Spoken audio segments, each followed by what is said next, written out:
இது ரிஷிவந்தன் தொகுதி உட்பட்ட அரியலூர் கிராமம். அரியலூர் எங்கள் தொகுதி எம்எல்ஏ வந்து திரு வசந்த கார்த்திகேயன் அவர்கள். ரிஷிவந்தன் தொகுதியில் இருக்கிற அத்தனை கிராமங்களுக்கும் ரோடு, நீர் வசதி, மின்சார வசதி, அனைத்து அடிப்படை வசதிகளும் கட்டி கொடுத்துருக்காரு. பகண்டை குற்றோட்டில் தற்போது எந்த அடிப்படை வசதியும் இல்லாத இருந்த சூழ்நிலையில் இப்போது வட்டாட்சியர் அலுவலகம், பதிவுத்துறை அலுவலகம், மின்சாரத்துறை, புதிய பிடிஓ ஆஃபீஸ், அதாவது ஊராட்சி ஒன்றிய அலுவலகம் போன்ற அடிப்படை வசதிகள் கட்டி நல்ல முன்னேற்றத்தை நோக்கி போயிட்டு இருக்காரு. மீண்டும் அவருக்கு சீட்டு கிடைச்சி மீண்டும் எம்எல்ஏ வந்தால் இன்னும் அடிப்படை வசதிகள் அமோகமாக இருக்கும். முதல்ல இருந்ததோட இப்போ வந்து ஒரு டவுன் மாடல் ஆயிடுச்சு. குக்கிராமம் இருந்தது வந்து பல பாலங்கள், பல ரோடு வசதிகள், பள்ளிக்கூடங்கள், வகுப்பறை கட்டிடங்கள், கழிவறை கட்டிடங்கள், இப்படி எண்ணிக்கிட்டே போகலாம். நூற்றுக்கணக்கானது பல கோடி ரூபாயில் வந்து அரசாங்கத்துக்கு நிதி பெற்று கட்டி கொடுத்துருக்காரு.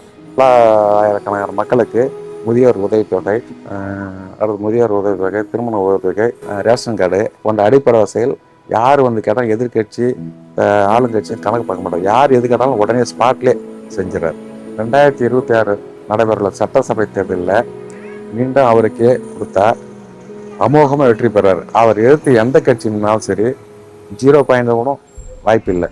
இவர் தான் அமோகமாக பல லட்சம் வாக்கு வித்தியாசத்தில் அவர் வெற்றி பெறுவான்றது எந்த மாற்று கருத்தும் கிடையாது. நான் மட்டும் சொல்ல, ரிஷிவந்தன் தொகுதி அடுத்த மக்களுடைய கருத்தாகவும் நான் சொல்கிறேன்.